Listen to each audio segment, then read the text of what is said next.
বছর ধরে বিভিন্ন উন্নয়নমূলক কাজকর্ম করছে এবং এবারে পথশ্রী তৃতীয় নম্বর ফেজে এই পূর্ব মেদিনীপুর জেলায় 1029টি রাস্তা এখনও পর্যন্ত তৈরি হচ্ছে। হয়তো সব কাজ শেষ হয়নি, কিছুদিনের মধ্যে শেষ হয়ে যাবে এবং আরও কিছু প্রকল্পের তিনি উদ্বোধন করে গেলেন। নিশ্চিতভাবে উন্নয়ন এটা মানুষের কাছে একটা ভালো বার্তা গেল, আমরা সেই উন্নয়নটা মানুষের কাছে তুলে ধরলাম। লোকসভা ভোট থেকে লক্ষ্য করে এই প্রকল্পের না, লোকসভা ভোট কেন, মুখ্যমন্ত্রী প্রতি বছরই তো একবার করে জেলায় আসেন, প্রতিটা জেলায় সেখানে উন্নয়নের কথা বলেন। তাই সেই উন্নয়নটা তিনি সেই কথা বলেছেন, তার জন্যই আজকে এটাও বলেছেন। জেলা বিশেষভাবে কি পেলেন আজকে? আজকে জল নিকাশি থেকে ঘাটাল মাস্টার প্ল্যান, এবং আমরা পেলাম ডানকুনি হলদিয়া পেলাম, আমরা দীঘার তো মন্দির হচ্ছেই, এবং বিভিন্নভাবে জল প্রকল্প, রাস্তা বিভিন্নভাবে আমরা পেলাম, প্রচুর পেলাম। পটাশপুরবাসী চাইছে মাস্টার প্ল্যান হোক। পটাশপুরে কেলেঘাই তো আমরা সংস্কার করেছি। কেলেঘাই সংস্কার করার ফলে কেলেঘাইতে 8 বছর কোনো প্রাকৃতিক দুর্যোগে মানুষ কোনো দুর্ভোগে ভুগেনি, কিন্তু কিছু অসৎ মানুষ সেখানে নদী থেকে মাটি যে ফেলা হয়েছিল নদী থেকে তুলে, সেই মাটিটা ওরা অসৎভাবে অসৎ উপায়ে বিক্রি করেছে। তার জন্যই আজকের ওই কেলেঘাই মাস্টার প্ল্যানের যে সুফল অনেক সময় ব্যাহত হচ্ছে। নতুন করে কর্মসংস্থানে কোনো বিনিয়োগ বা কিছু দেখা গেল? ওই তো তিনি বললেন যে কর্মসংস্থান আমরা যেগুলো করছি প্রকল্প, তাতে আমাদের অনেক কাজকর্ম বাড়বে, কর্মসংস্থান হবে, সেই কর্মসংস্থান বিভিন্ন জেলার লোকেরা পাবে। আজকে 4 মার্চ 2024। তো আমাদের প্রিয় মুখ্যমন্ত্রী মমতা বন্দ্যোপাধ্যায় আজকে প্রশাসনিক বৈঠক করতে আমাদের জেলা পরিষদের মাঠে এসেছিলেন।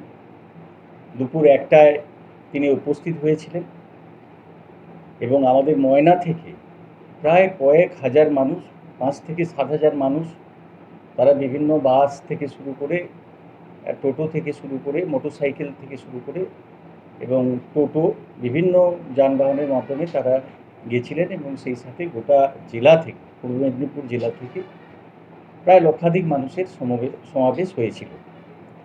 তো সেখান থেকে তিনি বিভিন্ন উন্নয়নমূলক প্রকল্পের কথা ঘোষণা করেছেন এবং বিশেষ করে ময়নার মাছ চাষ নিয়ে যেটা আমরা গর্ব করি, সে ব্যাপারেও তিনি নির্দিষ্ট ইঙ্গিত দিয়েছেন যে ময়না মডেলে মাছ চাষ চারিদিকে চলছে এবং এই মাছের বাজার ভীষণভাবে বলবো যে ডিমান্ড আছে বাজারে এই মাছের।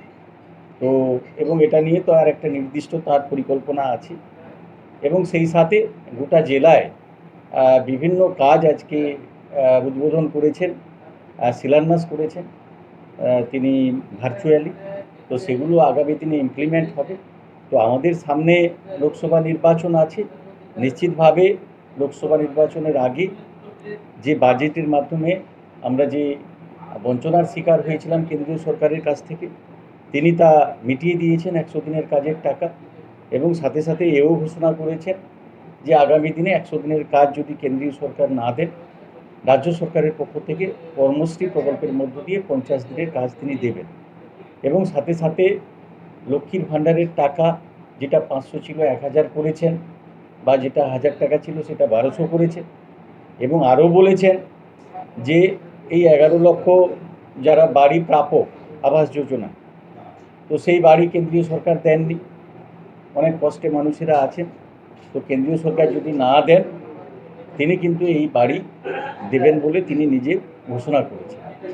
তো বিভিন্নভাবে উন্নয়ন চলছে বাংলা মমতা বন্দ্যোপাধ্যায়ের নেতৃত্বে। আর গোটা বাংলায় 42টি আসন আছে লোকসভা নির্বাচন। তো আমরা মনে করছি যে 42-এর 42ই হবে এবার, যেভাবে উন্নয়ন তিনি সামনে রেখেছেন মমতা বন্দ্যোপাধ্যায় এবং আমাদের প্রিয় নেতা অভিষেক বন্দ্যোপাধ্যায়, তাদের দেখানো পথে আমরা তৃণমূল কংগ্রেস কর্মীরা হাঁটছি এবং মানুষের পাশে যাচ্ছি। তো নিশ্চিতভাবে আমাদের আশা যে এবারে আমরা 42-এর 42 করব। উন্নয়নটা সার্বিক উন্নয়নের কথা বলেছে। ময়না তো আলাদা উন্নয়নের জায়গা নেই।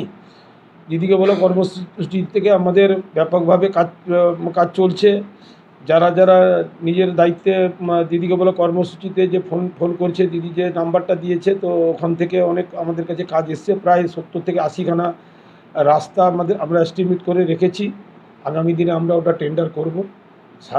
সার্বিকভাবে সারা জেলার জন্য কাজ উন্নয়নের কথা বলেছে, উন্নয়নের ঘোষণা করছে। তো দিদি তো উন্নয়নেরই মানুষ, তো উন্নয়নটাকে নিয়ে এসে তো সারা বাংলায় তো উনি তো ছড়ালেন।